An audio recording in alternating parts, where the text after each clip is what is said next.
Do you know about the umari? It's the term for older Italian men who like to go and monitor the situation at construction sites with their arms held behind their back. Oh, I do that. I do that in my house. That's been my entire working relationship with Troy. Yeah. That's funny. How we doing, Alex? Hold it. Wait. I saw something new. Alex, you were cleaning your eaves and you fell down? Why do you have a thing? I was building a tree house. I got a little too brave and I fell 9 feet onto my shoulder. Are you dislocated? No, it's a fracture. Oh, wow. Well, I'm glad that you are on the mend, Alex. Let's get started.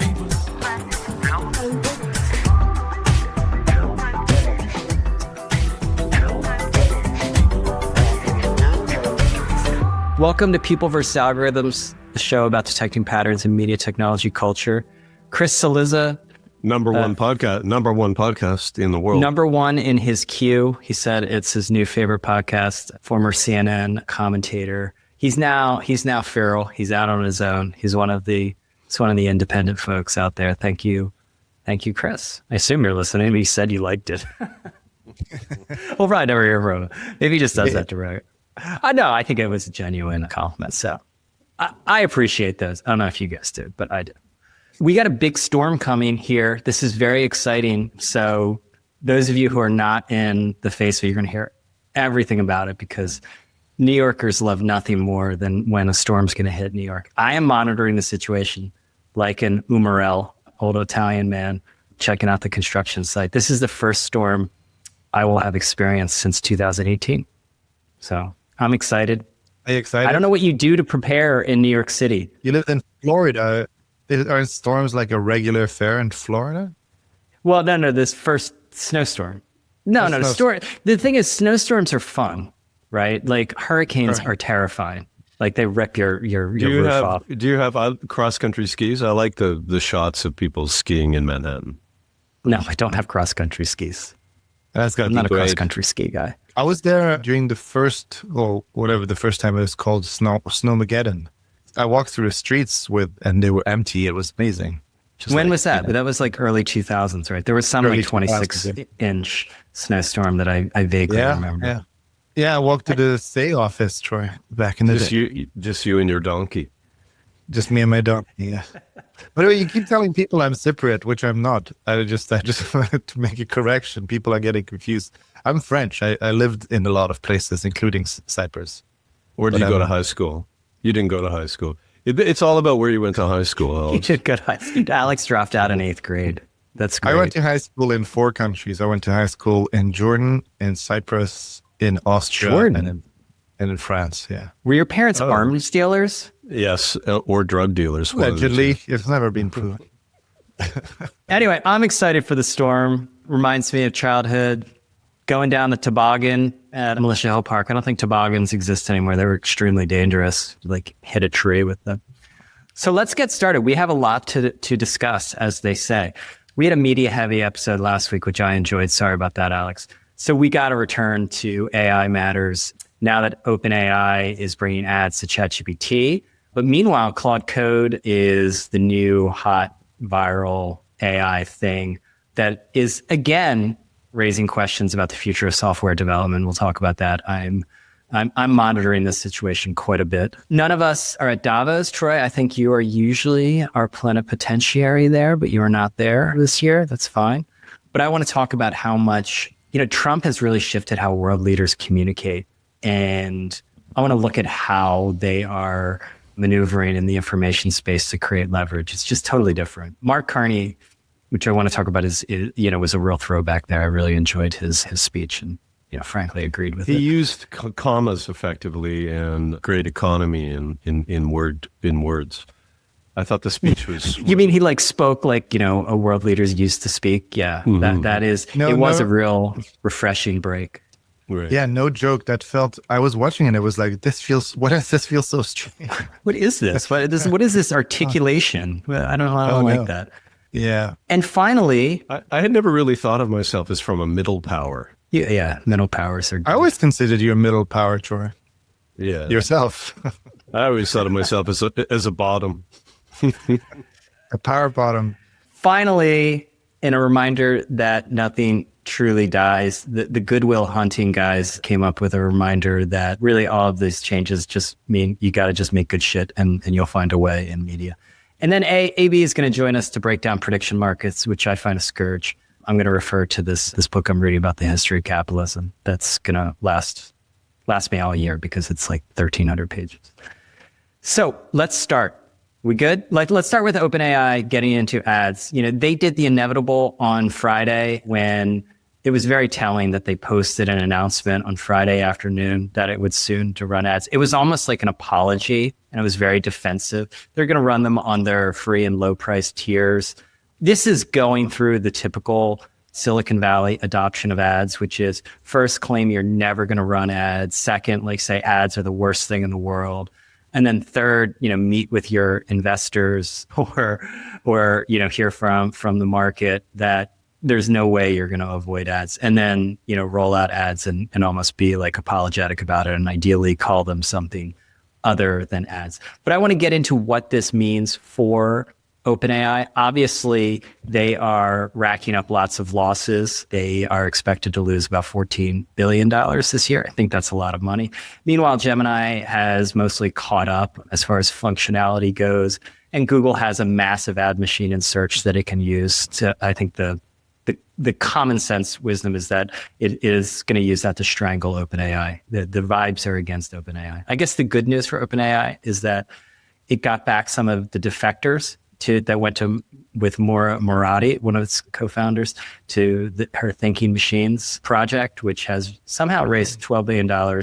Can we pause on that for a second? Yeah. Which part? The amount of money they raised?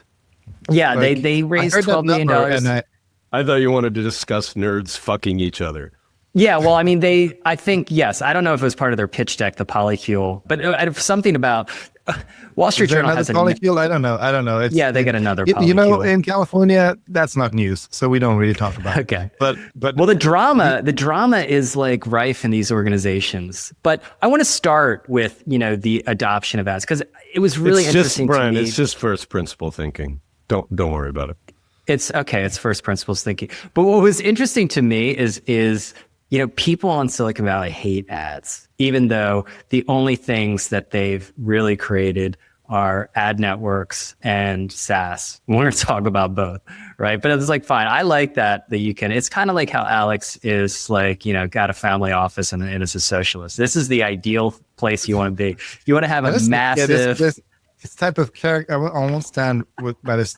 What do you do? Hit me? Character assassination. No, I think I'm going to impose. Well, back. What was your Italian term, Brian? I know we're disrupting. Umari is the plural. I did Umari on Alex. I have done Umari on Alex a lot, and I'm guilty of that. Which is that sounds like a sex thing. So I would like. Yeah, I don't want these to be I cut did Umari on you, and I'm sorry. Into little social clips. Okay.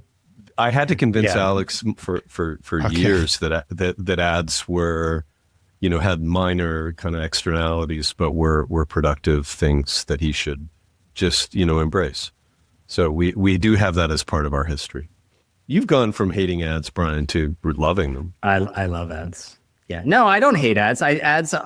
Look, I always say this is the New York versus Silicon Valley divide, right? Like Silicon Valley, they don't really like ads, but they like controlling distribution, and then they'll insert things in there. It's more of a protection racket. Let's have a little bit of an intelligent conversation here. I would say that. Oops, wrong podcast. Yeah, I just paused for a second. Now I would say that when people say hate ads, don't hate ads, I think as a business you need to look at that as like a.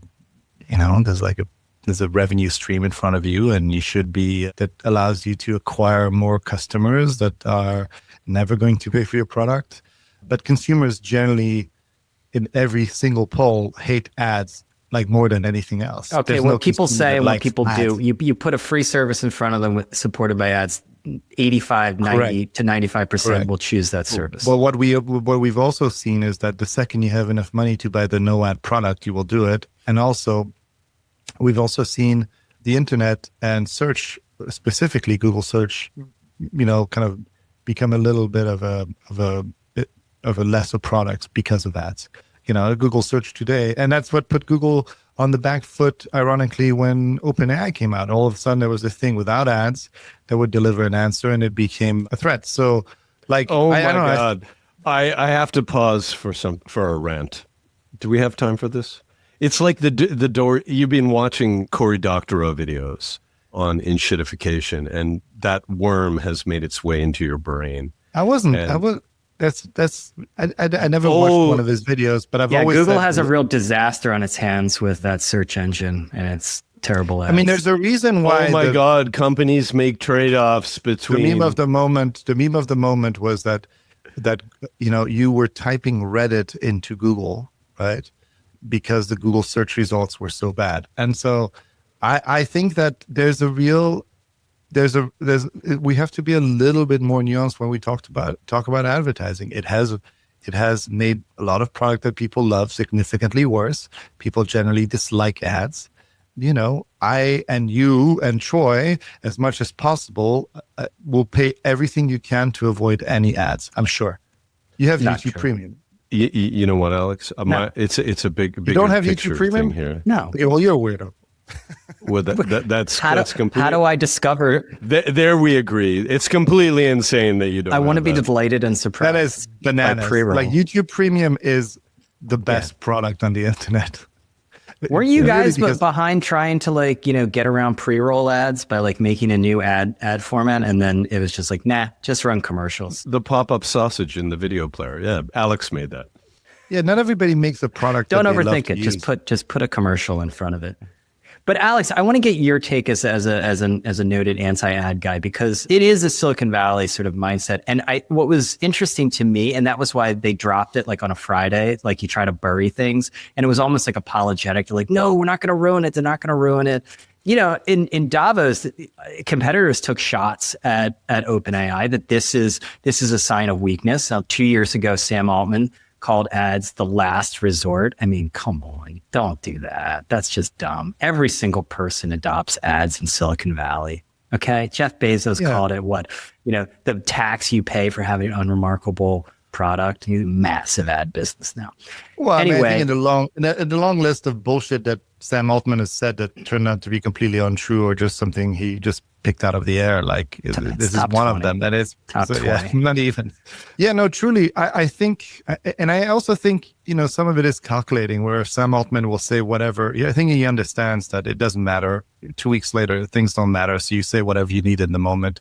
And OpenAI, since it's kind of hit with ChatGPT, has kind of behaved like a cornered rat, right? Just kind of being very reactive. So yeah, people don't like advertising here. I think especially when it comes to something because it comes in direct conflict with this original thesis that the internet would become the source of knowledge and truth available to everyone. And unfortunately, advertising was the best way to allow for that to happen, but it's also one of the easiest way to corrupt it by, being able to pay for, the first result in the search results. And so when the chatbots came out and AI came out, you had this kind of ideal of a knowledge machine, like a Star Trek level knowledge machine. And this thought for many people of putting advertising into that felt really corrupting. I still think that's the case. I still think that it's a scary thought, because they're going to start, just to take an aside, I think they're going to start with little blocks on the side of the answers that are very clearly marked as ads. Oh yeah, they can't go too native. This is a weird situation where they actually can't go native. Until the checks start getting signed, and then that shit gets native. Troy's ready to come in over the top rope as the voice of reason. Don't call me naive, Troy, because Alex is the naive one here. No, I'm not setting a case for or against it. I'm just saying what the atmosphere is. This is a guy with a compound in Sonoma talking. Go on. I do think some of us believe in lead generation and performance and performative ad units. I'm not taking a side here. I'm just explaining where some of this rationale comes from.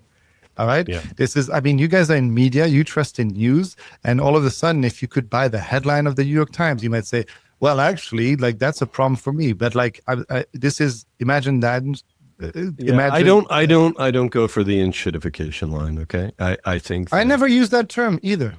Okay, They should do good. skins. I'm They not should coming. do I'm not skins. coming after you. Be like the Yahoo portal homepage. Sell a skin, a daily skin.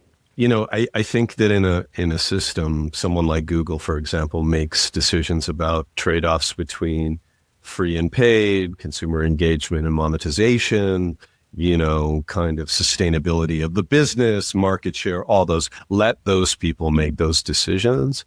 It's not some evil plot to exploit consumers in this grand nefarious plan like Cory Doctorow outlines, right? These are just decisions that companies make around products. And if they make the decision the wrong way, they create, you know, opportunities for people to come in and create a better product. So that's kind of how I think about it. Wait, you're not allowed to talk right now, actually.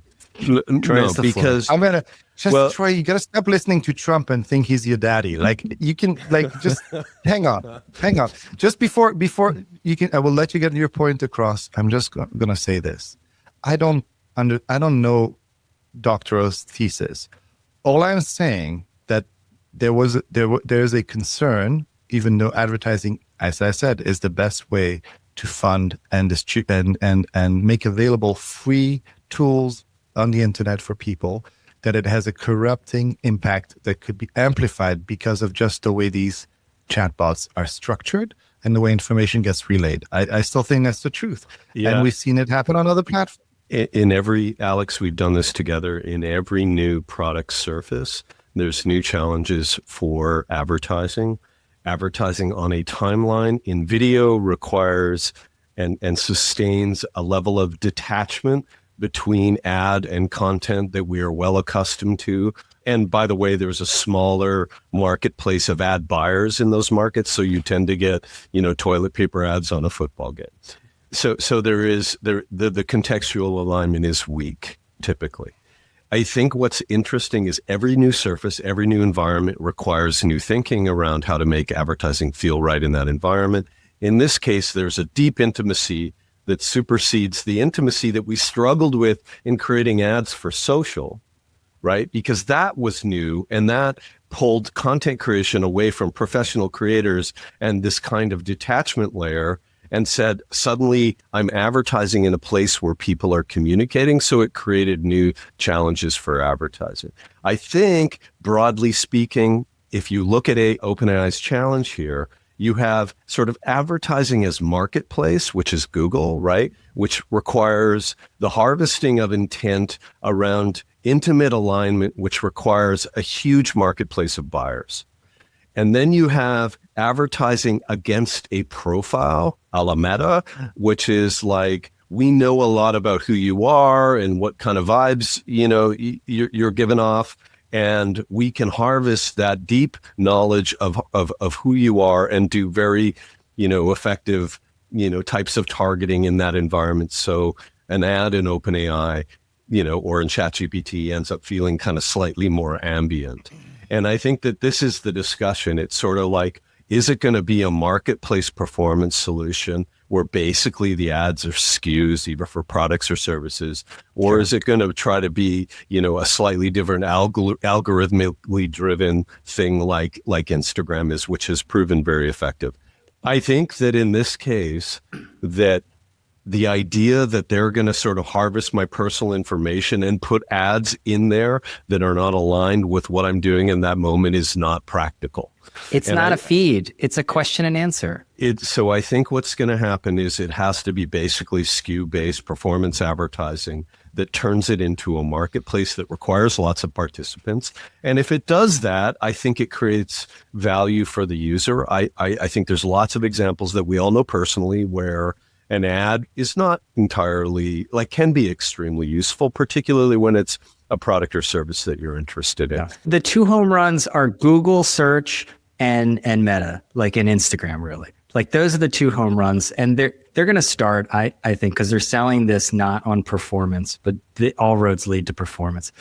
All the big brands are going to pile in and they're going to try to do like Instagram. Remember on Instagram when Kevin Systrom was hand selecting, like approving the advertisers, that didn't last very long. These things all go to scale. They have the same people who were working on Google, who then went to work for Meta, who are now working for OpenAI. So it's a known like playbook, I feel like now. And I think this is the first ad surface that's come up that is really exciting for a lot of like advertisers. They're going to pile into this. Nobody's going to sit this out. So they're going to do really well with advertising, I think. I think they're going to do great. Although I think I don't know. I don't think we're looking at this realistically. I'm going to give you a couple Are people going to switch to Gemini because of this? No. No. That's not what I'm saying. I don't think Troy understands my point at all. There's a couple of things going on. Google has never managed to fully monetize something like Gmail because it was a personal space, and there was a lot of people don't react well to seeing advertising in that space where they're talking about family members, where they're talking about trauma, when they're talking about work, where they're talking about banking. They do advertise there, Alex. Do advertise. Do they advertise at the same scale as search? Well, no, it's not. It's not intent. Okay. It's not intent. Similarly, right? Like if you want like a history lesson, the first what we used to call social media, which is no longer social media, the first versions of that, which is you connected with your friends and family, was difficult to advertise on because the topics were difficult to advertise against. These social networks created a shift, which at first was very unpopular, but they created these kind of feed engines where now 80% of what people see are from strangers, and the feeds are being categorized and distributed so that they can kind of like allow you to place ads within them more thematically, right? On top of that, these engines over time have become so good that they start making connections, or like this person has said that she's pregnant, that this, so we're going to start advertising diapers. The fact that we have this system where people are talking to it so much that they're falling in love with and losing their fucking minds, that there's a capability of inserting advertising into it that could over time become nearly indiscernible, is scary to some people, right? Is it going to do well? Absolutely. Is it the thing that they need to do to survive? Also, absolutely. But I understand why people are worried about it, right? Yeah. I'm sorry. These people will get over it. Google only monetizes 20% of searches. They're not monetizing the therapy sessions. I think their biggest problem is if too many of their conversations are not commercial. The examples that they show are things like Neil's recipes. If you're asking for a recipe and involves hot sauce, they're going to show you that they bring in a feed of products, and that's easy. That's like 2007 advertising. That's how it starts. They're doing minor deals of under $1 million with a few brands, and they're going to be display advertising right now. They're going to charge per view as well. They're not charging per click. Right. Because they need to show whatever the most palatable version, the most traditional version of advertising is. And when the money starts running out and the money starts Instagram ads were like lovely and beautiful and artistic to beginning with, and then it goes into performance. I agree. The thing is that there's a capability, a massive chasm of capability between an Instagram feed and an artificial intelligence that you might connect into your home, that might listen to talk about your thoughts and your do your meditation with, or use a therapist. And the fact that you're telling me that this data will never be used to target me, right? That if I'm depressed, I'm going to get ice cream, which is, a silly example. But like, I'm look, it's going to work. Doesn't mean it's good, guys. Let me just ask you this. How many times do you have the experience of you're almost positive that quote unquote they are listening to you and that some conversation led to an ad that appeared in your feed? Like I have it all the time. I try to convince people that that's not what is happening, but in fact, they know it's people hard are connected. And it's really hard to convince people of that. I once asked a room full of advertising agency people, how many people believe that Facebook is listening to you for ad targeting, and over half the hands went up. Now, I don't actually think Facebook or Meta is actually doing that, but I do think that there are data brokers who work through some kind of app and are able to hear that. It's just too uncanny. Yeah, I would just finish this chapter of our beautiful conversation with this. Is that my bigger concern is, even though it's easier to make tech, even though these products are well-defined now, creating a marketplace takes a lot of time. It requires a lot of participants, and there is, there is a fair bit of product nuance, and I think it's going to be really hard to get. I think that Google has an enormous moat there, but I think the bigger issue is I've been using Gemini next to ChatGPT a lot, and I think OpenAI has a lot to worry about. I think that the answers off of Gemini are better. I think that their search index connection is better, which is incredibly useful in a chat product. And I also think this week, I don't know if you guys noticed, but Google asks you inside of Gemini if you want to connect to your web of connections that are already sustained in the Google ecosystem, which includes Mail, Calendar, Google Drive, Google Docs, etc. Google Maps. Everything, Alex. And you literally just it takes 5 seconds. You do the check boxes, you press a button, and suddenly the most important feature of a chatbot product is memory and connectivity and context. All of that is solved in Gemini, and I think that OpenAI's product becomes inferior in light of that, and I think it's really dangerous. Yeah, and once again, it was. I mean, I actually agree with Ben Thompson here that OpenAI should have just gone straight out with ads, like any type of small products to get people used to it. Because right now, Google doesn't actually makes enough money to run Gemini without ads. The same way they ran to Gmail without ads, and propose a better product. And Altman has just been very. It's like it was pride talking, right? That they didn't need ads, right? Because they were so transcendent as a product. But everybody needs money. Everybody needs money. And it always leads to good things, as Troy would say. Yeah, well, one of the things that I've learned in this capitalism book, have you guys heard about this book? I'm using it. Sven Eckert, he's an economic historian. He wrote some tome about the history of capitalism. And right from the beginning, people were very distrustful of the merchant class. We just don't like it. I just think humanity likes people who make stuff, or, it's unnatural. It was viewed as like sorcery or some kind of sin. And I think that's just our underlying discomfort with merchants. What else did you learn in your capitalism book, Brian?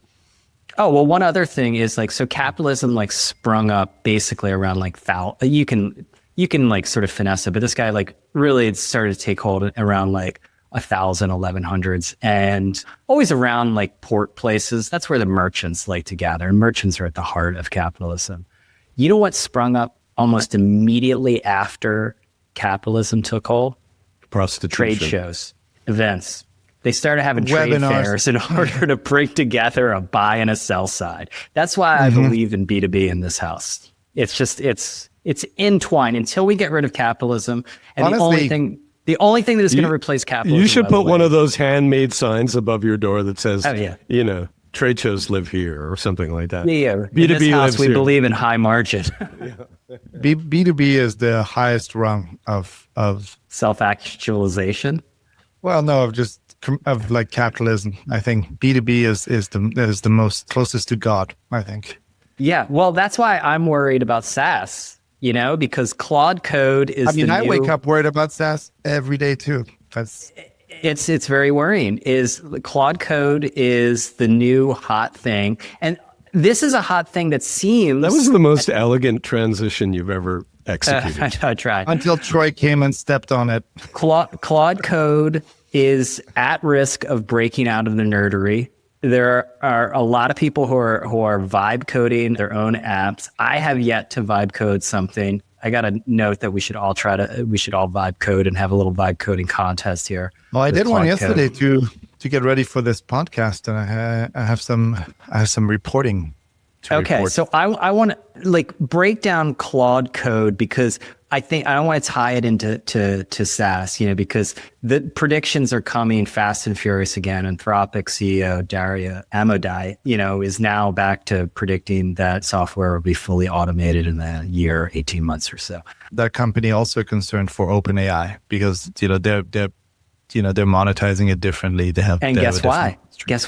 B2B. Because they took the B2B angle. In their house, they believe in B2B too. What's going on with Claude Code? Is this something? Can I vibe code an app for people for salary? It's a kind of a broad category, but Claude Code itself, really good. Claude has been ahead of the pack in coding for a while. it is a very considerate tool for coding. You can create kind of rules-based files if you want to do more complex stuff, because, code can take different ways. And you can imagine if a newspaper has a style guide for how reporters should write articles, engineers need similar guides to say, here's what this connects to, here's the tools we use, here's how we write this, here's how we document stuff. And it's always done that very well. Now, on top of that, you can use it straight, kind of like the one that Anthropic provides, the tools that Anthropic provides, but it also powers a lot of the backend for all of these other tools that came out, that allow you to do a vibe coding in whichever, interface that you prefer. Like yesterday, I tried, Figma Make, which actually, I'm not entirely sure if it was running Claude Code in the background or Claude, but that's not really always using their tools. They can kind of access these things via an API. And so Claude is also the underlying infrastructure for a lot of these kind of really good coding tools that provide more or less hand-holding depending on who you are. And it's really, really good, guys. Yesterday, I had an idea for a game, a prototype. I thought I'll make myself a nice little messy prototype of this game. It's a 2-player game. It's kind of like a checkerboard type game. I had an idea for a new type of game that could be fun to play with 2 players. And then I thought, like, well, I'm going to start adding graphics, but I want to, I started talking to it like an art director. I'd like this to look better. I'd like this to look simpler. The product that I had at the end has sound, looks pretty amazing, feels like a complete product. And just before going to bed, which was a mistake because I stayed up too late, I said, hey, can you program an AI that will play this game I just invented against me? And the first version was kind of dumb. And the second version, I have trouble beating. That's so cool. What a great story, honestly. This is like the ChatGPT moment all over again, because I don't understand how how a lot of software providers survive this. Yeah, I want to open it up a little bit, Brian. And first, I'll have a little quick anecdote like Alex's. I have a music streaming system that has an API, and I was in the car. My wife lovingly calls it driving Miss Daisy because she drives and I just use my phone. Yeah, great Morgan Freeman movie. And I want to use their API to pull out album art and metadata so that I can put it on this new large mural screen that might exist somewhere in a room. So I want to build a custom interface to manage a data pull from my music repository and pull the art out the way I want to. And I asked Claude to help me with it. And it was, first of all, I had to go out, research the API, figure out if it could be done, and then start building on top of it. It is really remarkable what you can do. And someone like me, I'm not nearly as technical as Alex, could never have gotten close to that problem in the past. But then it made me think, Brian, and I'm kind of confused by this, so I'll start there. But like, clearly there's a new approach to managing information systems in corporations. One that means that the whole SaaS layer, or the application layer that is where business rules and interfaces live, is going to change and shift to being agentic. And you'll have a new type of system of record connected to your databases. That system of record will be some AI company that you build on top of really rapidly. That's obviously going to put a lot of pressure on the B2B market or the SaaS market that creates those interfaces for companies. I don't think it'll be immediate. I think, they provide, the value proposition is broader than just, business rules in an interface. Businesses are risk averse. I mean, they don't want and businesses are risk data. Yeah, security. My money's on Benioff. I think Dreamforce is going to be with us for a while to come. I think so too, but I do think it starts first where it's like really hard on the sector, and you'll see a lot of pressure. You'll see more competition from lower cost providers. You'll see margin erosion in SaaS, and the category as a financial category will suffer. But the other thing that I'm more interested in is I spent my whole life working with engineers and designers, and, accustomed to a process that took a long time to build features and was, really kind of frustrating for business people often because, it would take so long to get what you want. Because you couldn't do it. Yeah, because I couldn't do it. And I the following are some of my early conclusions. One is the composition of teams changes dramatically. Where you used to have a product person, a couple designers, and like 8 engineers, the math of that team is going to change really significantly. Well, you'll have far fewer engineers, and the pace of release should be a lot higher. There's a lot of places that you can look at to say, software was a differentiator. In media, we always wanted software and technology to be a differentiator. It wasn't always. I know that you, Brian, are very, skeptical about, the platform promise in media companies. But for example, if you run a media company that has 300 brands across, 20 geographies, and you need to create a common system to manage all of your media inputs and outputs around that, you spend a lot of money developing software just to make it work. Yeah. Or if you're like, I'm on the board of a sports media company, there's a lot of feed management. There's game day presentation of, lots of, facets of the information, and connected to email updates, notifications, apps. Like, it's a really complex set of technologies. The pace of development in companies like this is changing dramatically. And I think over a longer term, software is no longer a differentiator in companies like that. And the game shifts to, a better place, maybe, where it's the quality of what you create, it's your talent, and, it's the art of making a great media company. Mm-hmm. So I think that plays out in lots of places. We're about to see disruption in software that looks like the disruption we've been living through in media for 20 years. And I think it's super, super interesting. And I think it's ultimately good, actually. To the software folks, it's really fun. This kind of disruption is really fun. Every day brings more joy. Welcome. What are you going to build, Brian? I want to build like a CRM. I mean, I want to know if I can do that, because what I find is a lot of the off-the-shelf CRM tools are either too much, but they're not. I have like specific needs, and those kind of things really excite me, but they also like concern me in that, just because my business, I work with a lot of like SaaS companies, and I just wonder, does the buy versus build become, or rent, really? Because that's what the heart of SaaS is, that you rent software. Did you know that Mark Benioff got the idea for Salesforce while swimming with dolphins, supposedly? Everyone has to have these ludicrous stories. So he was swimming with dolphins like on a sabbatical from Oracle, and came up with the idea for, instead of selling software as a package, to sell it, rent the functionality, I guess we call it now, in the cloud.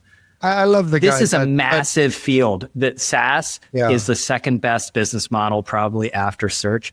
I mean, I know this because I add one person to PandaDoc to sign a contract, and they whack me for like another $300. And they provided nothing. It just goes straight to the bottom line. I'm outraged. If this gets me to dump PandaDoc, I'm all for it. I love Benioff, but having the experience of swimming with dolphin and thinking about software over the internet, like, what a dork. It's a great story. I like when he does like the shaka. Alex, what do you think about when you swim with dolphins? I don't know. I haven't done it yet. I would have some sort of epiphany. Maybe how we could properly build advertising for AI chatbots. I think that would be. AB is here, but I was going to say, I'm excited. If for anybody trying to build apps, there are many different tools, and one that is kind of exciting is Zapier, who that manages integrations. Zapier. We're not calling it Zapier, are we? Is that how it's called? Zapier. You are French. I am. That does API integration. Is it like papier? Yeah, that's what I mispronounce lots of stuff, but I'm pretty sure it's not Zapier. It's like it's Home Depot, right? A lot of the stuff that people are talking about building require integration, and tools like that actually now have a vibe kind of coding thing in it, where you can say, hey, I'm trying to integrate this Google Doc with this system that I have, and it will kind of run through its system and figure out the type of API integrations they have. And because there's a lot of people bump into this as they're trying to build stuff, I just wanted to put this out as a recommendation. So the other one I would put out, Alex, this is a great heads up. Download the Claude desktop app. And Absolutely. if you are a paying customer, you can use something which is their coding tech, light version called Claude Code. And you can have it access, security be damned, but you can have it access the files on your desktop. I am not a particularly fastidious record keeper. And so I had it go through all of my credit card bills that lived on my computer and set up Excel files for my tax guy. It worked? It did a great job. Yeah. Amazing. Do you need the $200 a month? No, you just need the $20 a month one. Oh, really? Wow. Yeah. Okay, let's get really quickly because AB is here. You actually have you have some similarities with your hairstyle to Benioff, actually. AB. I always want to talk about AB's hair. AB's got great hair and Wonderful. Brian's. I guarantee you that if AB is swimming with dolphins, he's thinking deals. He's thinking deals. Yeah. He's thinking 100%. Troy, how much prompting did it require to do that? Oh, not too much. I had to tell it what categories I wanted. I had to tell it what I wanted to pull out of the Byzantine credit card transaction description, and then the kind of ordering that I wanted from it. But other than that, that was it. Wow. Anyways. Yeah, someone vibe coded one of these like subscription cancellation tools. I mean, you can use these things pretty easily, but it returns all of your subscriptions and with a link to how to cancel it. And they like gin this thing up and have made a bunch of money off of it. So it's inspiring.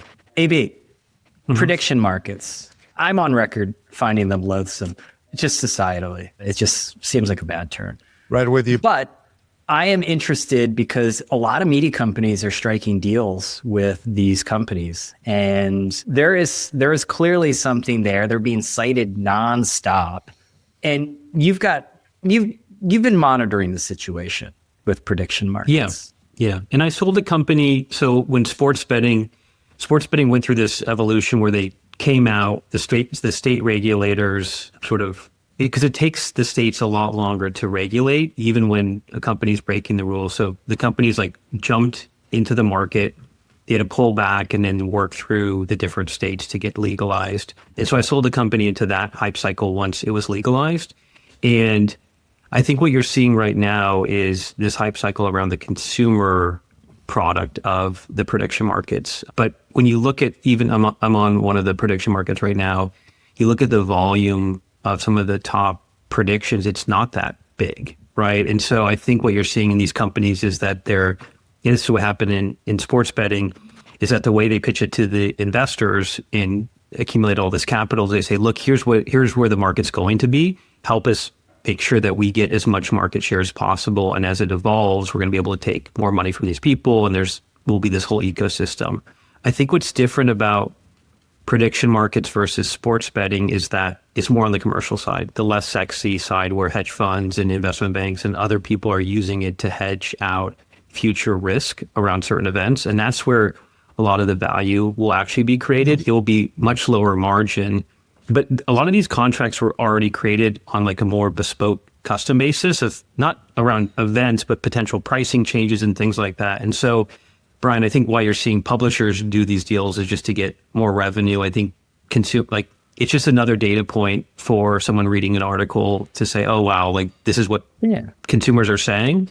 I think it's like DraftKings, right? I mean, Yeah. it was like, they saw the sports media companies are still feeding at the trough of, the gold rush, or I guess it was a land grab for the sports gambling company, the DraftKings, et cetera. Was it the Golden Globes that had that polymarket ticker at the bottom? Yeah. And so it's just another way to feed information in. There's probably like an awesome rev share deal where, depending on what publisher site it's on, if they get people to sign up, they're getting some sort of CPA. And so they're happy to put the content on there. They think it provides value to the readership. But what's interesting in a lot of and this is what I think people have figured out in sports betting, is you don't actually make money on the traditional bets. It's more on the parlays where the odds are different. And so I think what you're going to see here is the odds are terrible.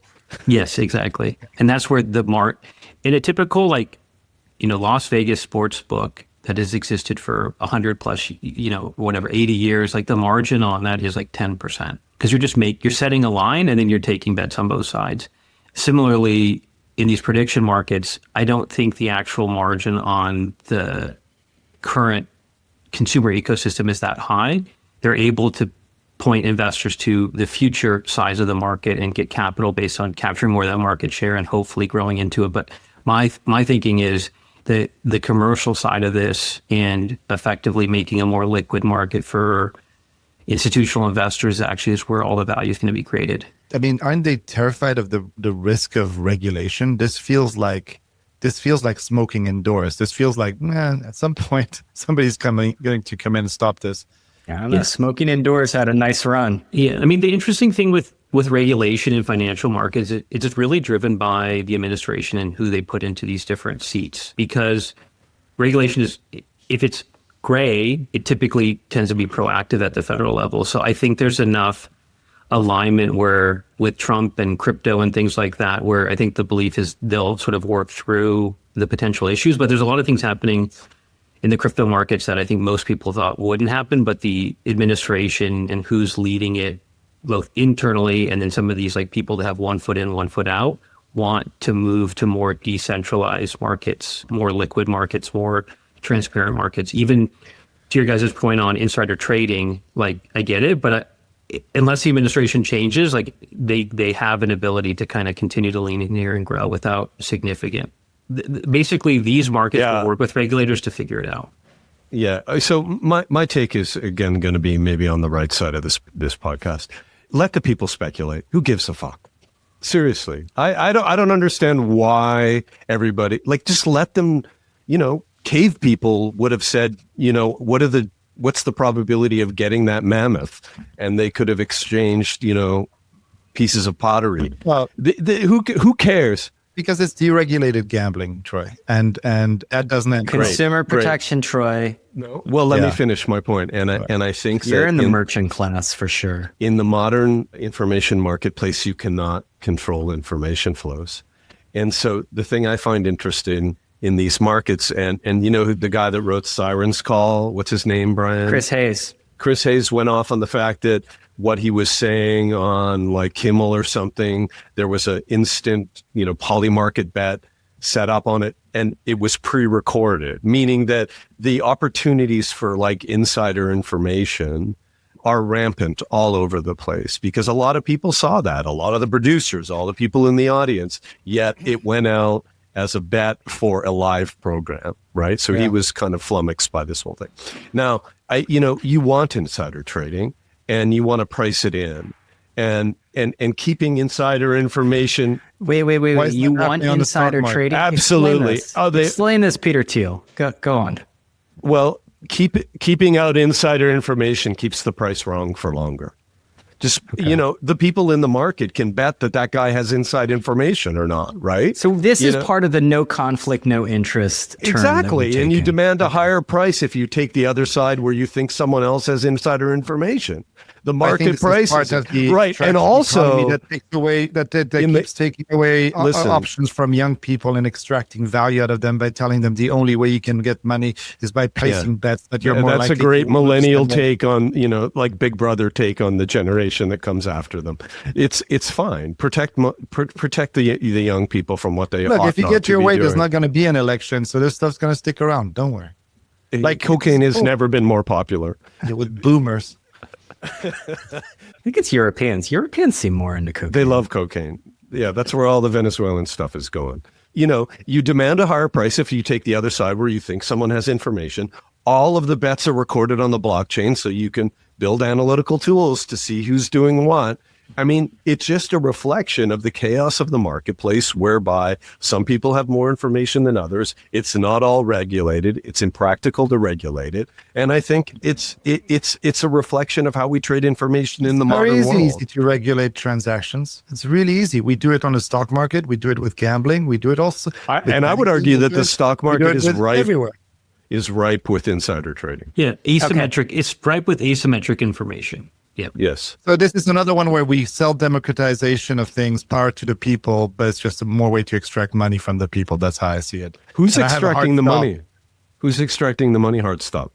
Who's extracting the money? Who's the nefarious actor here? Who's the bad guy? Who's putting money into poly market? You're saying that the people that are exploiting these naive investors on the other side of a bet? not saying they're naive. I think gambling It's can often problematic. turn to addiction. It's It's problematic. I mean, we have a lot of data around gambling. Yeah. A lot of data, Troy. Look, I've been on record for a long time. We're going to end up regretting having rushed into the legalization of sports gambling for sure. Yeah, and it's creating major problems with I mean, the nice thing with prediction markets is they're all year. Like with sports betting, it's primarily around a couple sports and a couple times per year, so that just opens up more gambling. Brian, but to your first question of like, because of the spot that most publishers are in right now with, facing degradation in organic traffic, it's like it doesn't validate the legitimacy of a business by doing a publisher partnership anymore because they just need revenue. Yeah, Yeah. for sure. I want to do. I got a hard stop before you do your transition. Sorry, I've got a hard stop. Bye, everyone. Bye. Enjoy the ride. Bye, Alex. I want to do some quick hits because we didn't get to a bunch of stuff. I don't know if you saw this. Actually, you probably did because I put it in there. But I got to hop too. Yep. All right, Okay, AB, let's go. good to see you. Bye. Matt Damon and Ben Affleck were on Joe Rogan, and Matt Damon went through all of the ways that like Netflix has changed movies for the worse. He does this shtick a few different times, and he knows the industry really well. And I feel like people are always surprised that particularly Matt Damon and Ben Affleck are really smart. And like, why are you surprised? But anyway, he's very good at that, and he talked about how Netflix, makes you repeat the plot 3 or 4 times. You have to get right into it. And I liked Ben Affleck's like reaction to it because he was like, whatever, like things change, you adapt.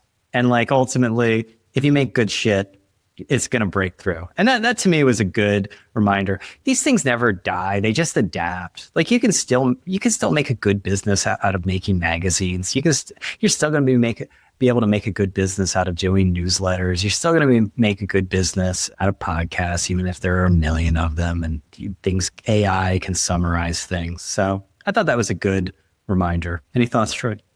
Well, they landed on an example where Dwayne "The Rock" Johnson drew on his dysfunctional relationship with his father to come up with a very poignant scene in that movie about the early days of UFC that he started. I can't remember the name of the movie that was directed by one of the Safdie guys. Great movie.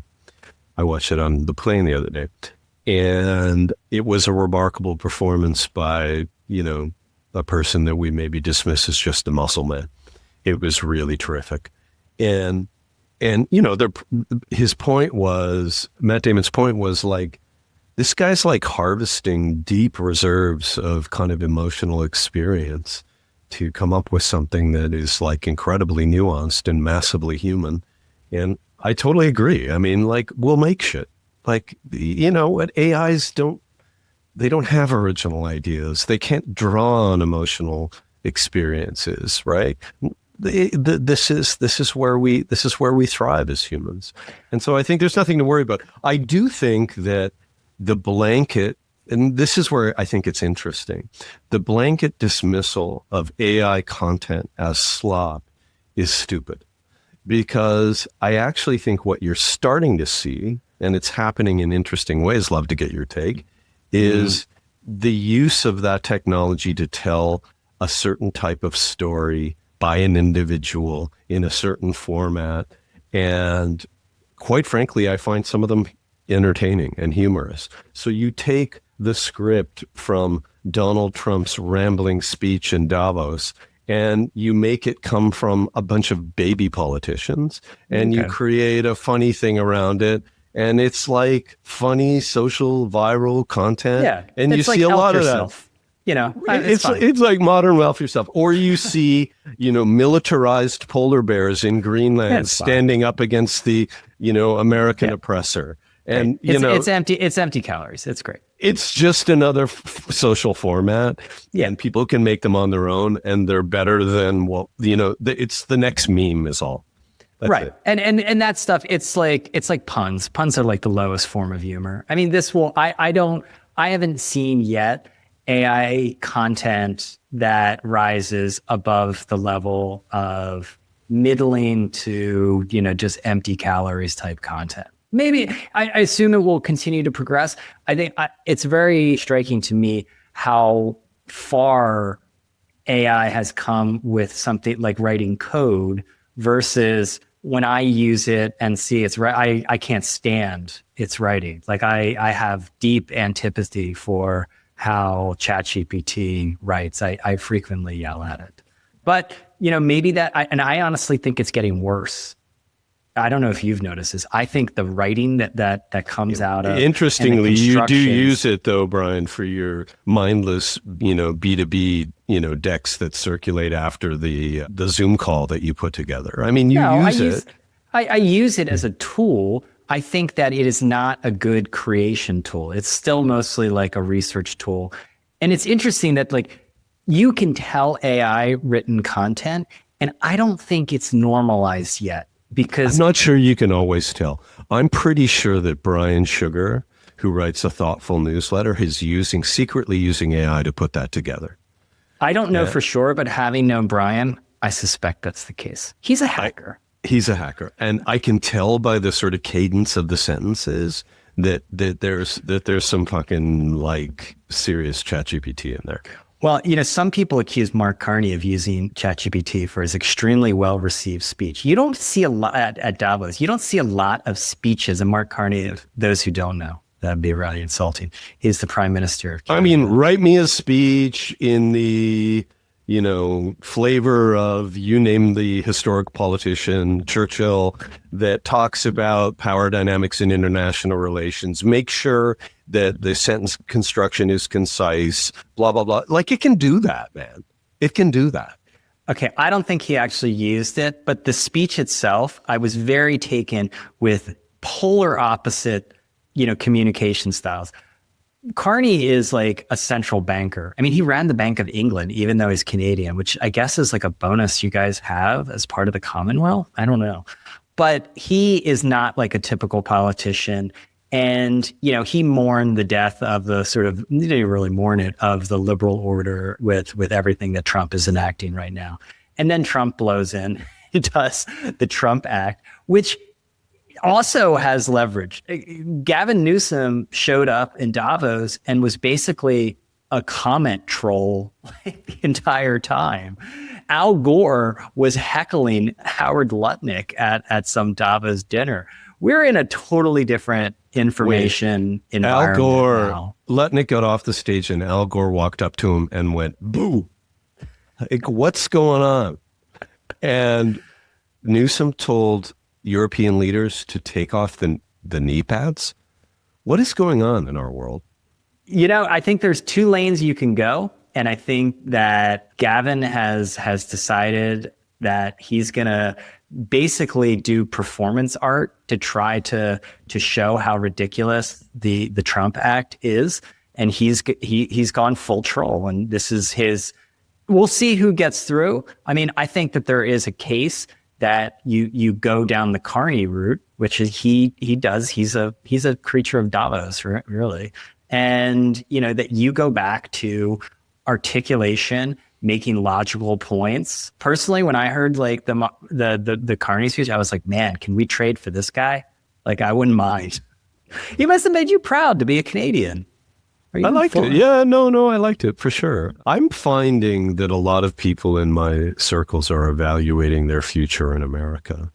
And I think that's really sad. I have a friend who I really love, and she... who aren't American citizens or who are American citizens? In this case, she's like a Canadian transplant to me, but she's like, I'm moving to Vancouver. This is crazy.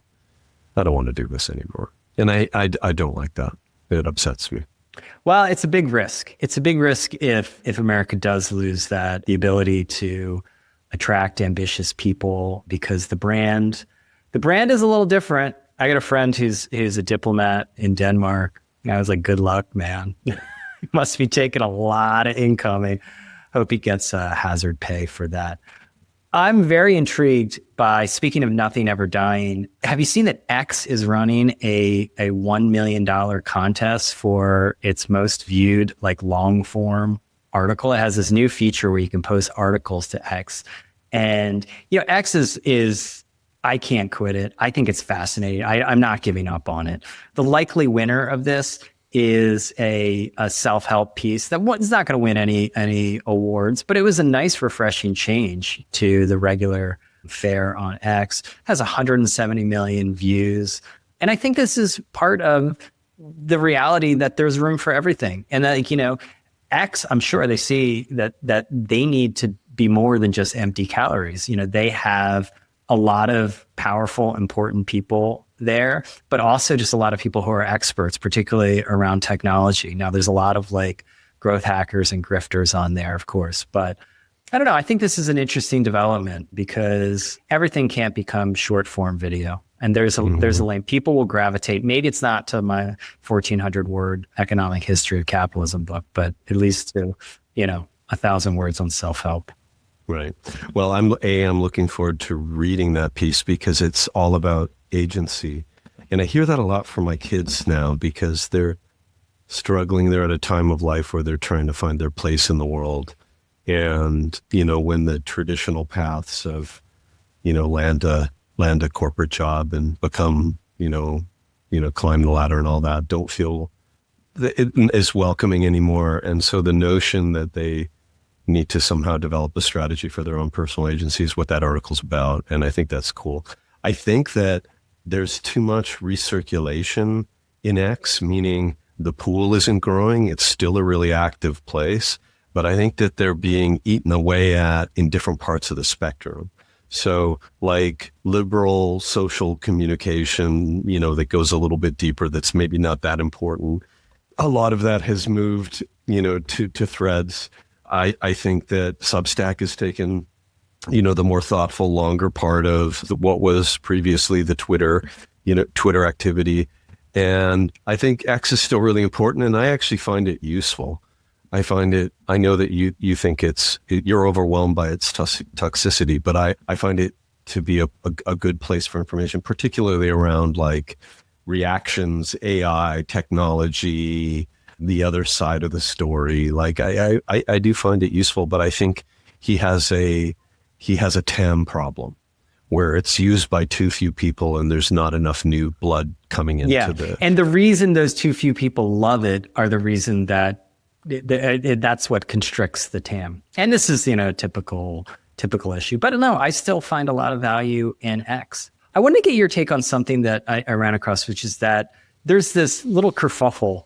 It is little around Hudson News considering dropping like magazine distribution. I mean, these are the staple of airports. And obviously, you know, magazines outside of, you know, bookazines and whatnot are struggling. I mean, this is like, you know, this is in the harvesting phase, I believe. Can you explain a little bit why these kind of distribution points are so important to the old line magazine industry? It's not important to everybody. It's important to people like Neil Vogel with a mask title like People, which is one of the few that actually do any amount of newsstand. I don't think it's important financially. It is definitely important in terms of perceived cultural imprimatur of the product, where, you know, magazines represent this kind of cultural snapshot that exists in the checkout lanes and magazine stands, you know, across the country, and used to be the thing that, you know, a celebrity proudly held up on Letterman.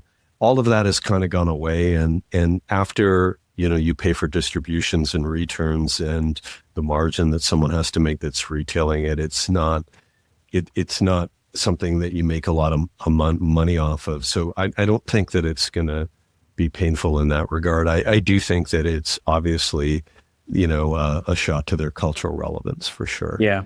I have an idea for Mamdani because, you know, he's following the Trump playbook of always be on the news, do these little teeny things that get you on the news. He just went after like junk fees at hotels. He's got a list. I want him to add to the list that any of these newsstands on New York City sidewalks, and they literally are labeled newsstand, has to have a certain percentage of actual news products in them. Some of them have none, not one newspaper. Well, they're not really newsstands. They're Zin stands now. Exactly. Do not call yourself a newsstand if you're selling Zins and not news products.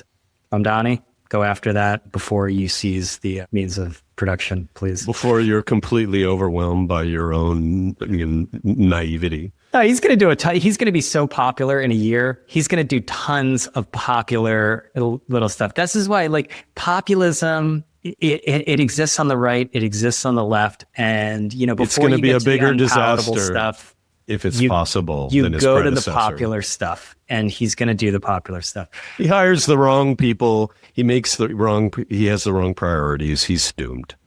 It's bad. It's very bad. Hey, come down to Miami. Dylan Byers had a nice little tidbit that CNN's profits are down by 50%. But the good news is there's still 500 million. CNN still makes $500 million in profits. Like, managing decline is, it might not be the most fun thing, but it pays well. Why, when you throw a bunch of liberals around a table with a token conservative and have them argue Fox style, is it such a shitty product? It's just that liberals are bad at that stuff. You think? What, arguing? I mean, what's the name of the show on Fox where they all sit back and in like, chairs and, say ridiculous things? Fox and Friends? One of those. Yeah. Fox and Friends, or what's the other I don't one? really With know. the guy's name. It's named after I don't know. I watch Brett Baer with my parents. Yeah. Anyway, I think that CNN is mostly ridiculous. Yeah. When is Jesus. it? Mark Thompson's going to be in the hot seat soon. He's been at this job a while. I don't know what exactly. I mean, if I got a job like that, the first thing I would do is say, I'm going on a 2-year listening tour. The listening tour is the best way to buy some time. And I would want to do a multi-year listening tour. I'm like, it's a big organization. I gotta get my arms around it. I got to do a listening tour because you got to buy yourself time. That's my strategy. And then what? Then what would you have done, Brian? Well, I would try to extend the listening tour. Honestly, I don't know what you do with CNN. It's well above my pay grade, as they say. I think I want to call a moratorium on Barry Weiss coverage. It's getting into Olivia Nuzzi territory. Did you read the New Yorker piece on her? It felt like her team had sanded off the edges pretty nicely. Yeah. I mean, I think that was a big W for crisis PR. She brought in a crisis PR, which is a wonderful field. I love the idea that there's crisis PR, and I think crisis PR is doing the Lord's work. But no, it was like kind of, the opening with, she kissed Trump on the cheek. I don't know. I mean, I've given up. I don't know, whatever. It doesn't really matter. I mean, it's a nice little anecdote. Nothing in there was new. Nothing was surprising. Variety came in later with the 50th. A lot of people are upset with her management style at CBS. 9 out of 10 people said that CBS News is becoming dysfunctional. It was there. Yeah. Basically. Status then came in. It breathlessly reported that Barry Weiss deigned to actually call reporters and speak to them directly before 60 Minutes finally aired that CCOT episode. This is getting ridiculous. I think it is, and I don't know, I guess this is very strange for me to say. There's too much media on media coverage. I'm shocked. Well, it was fun to see your buddy Lachlan take off the gloves and go after what's her face from that Sharon Waxman. He called her Sharon Whack Job. I sent him a note. I was like, okay, that's pretty good. Not for Sharon. No offense to Sharon. I like spectacle. Note to self: never steal a scoop from Lachlan. Yeah, no. He's just I was like, I love this. He's feral. He is very feral, and Mediaite is now. Talk about performance art. We've reached the absurd level. They are now launching a paid newsletter a paid media newsletter that aggregates other media newsletters. This is a business that's, by all accounts, in terminal decline.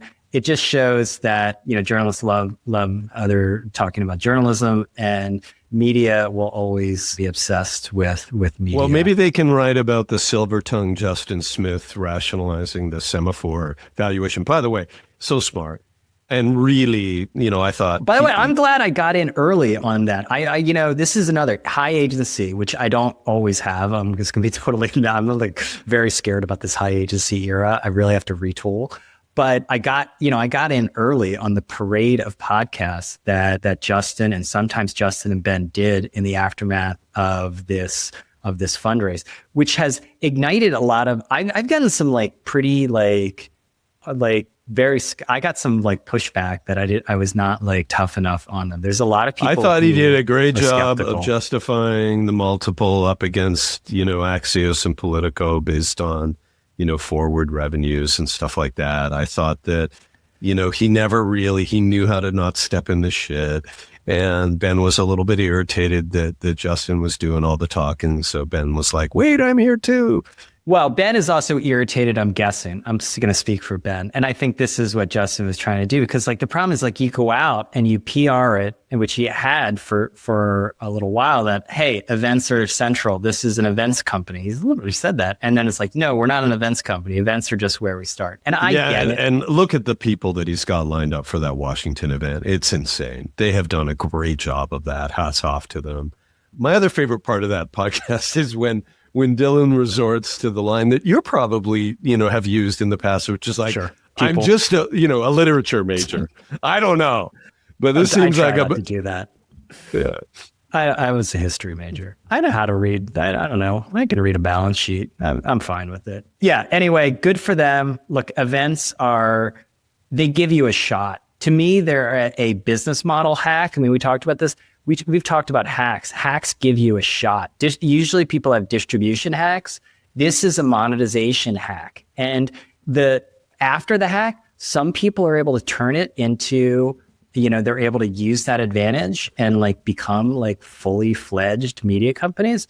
And that's the challenge. They have to put meat on the bones. They have to be critical to these power brokers in these areas. Are they there yet? I mean, I would say from an outside perspective, they said, no, I don't think so. I think they're very smart in having very strong media coverage, because I think that also gives them a little cover. Listen, I think that something like the entertainment beat from Puck, or the fashion one kind of steered by Lauren at Puck, becomes indispensable to people in that industry, and they'll pay up for it. And that is the essence of really sound B2B multiples in media.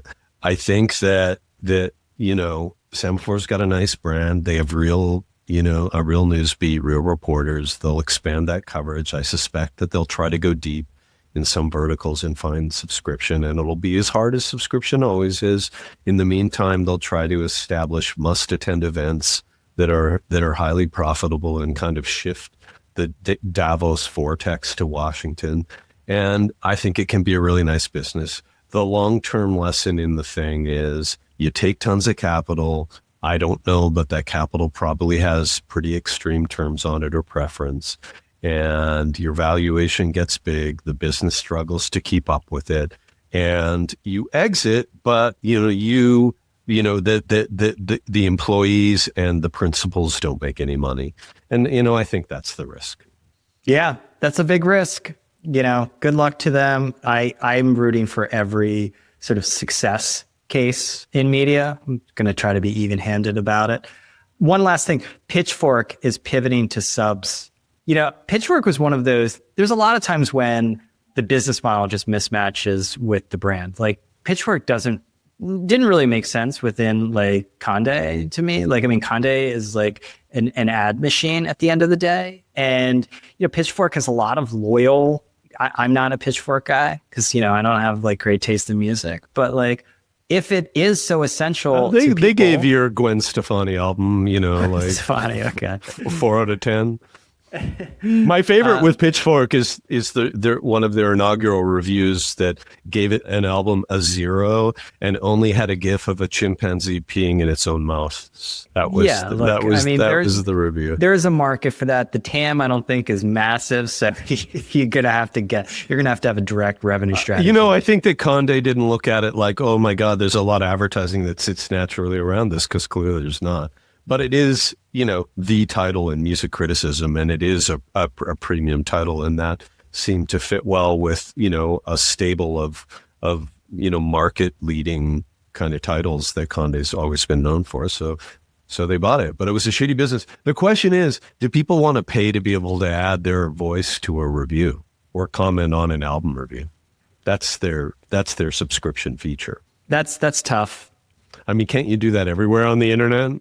Subscriptions are tough at the end of the day. And I think people recognize that. And I think, honestly, just to go back to like Semaphore, I think they were smart with their sequencing, because look, I think there's like a brewing like rivalry between like Puck and Semaphore. They do overlap a little bit, but they started kind of similar times and whatnot. They have somewhat similar approaches and whatnot. They take a different approach, but I think, what John Kelly, was that they're going to go subs first, and they stayed out of the events business for the most part. They do the little events, the DC events and the Hollywood, like, for your consideration events.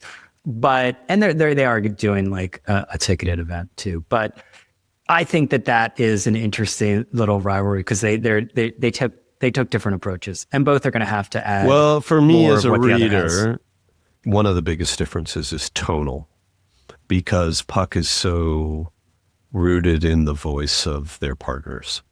So you really feel like you're reading a Dylan piece or a Lauren piece. For good and bad. I mean, they got a lot of hate readers too. I mean, people complain about Puck all the time because it's smug. Don't hate on hate reading.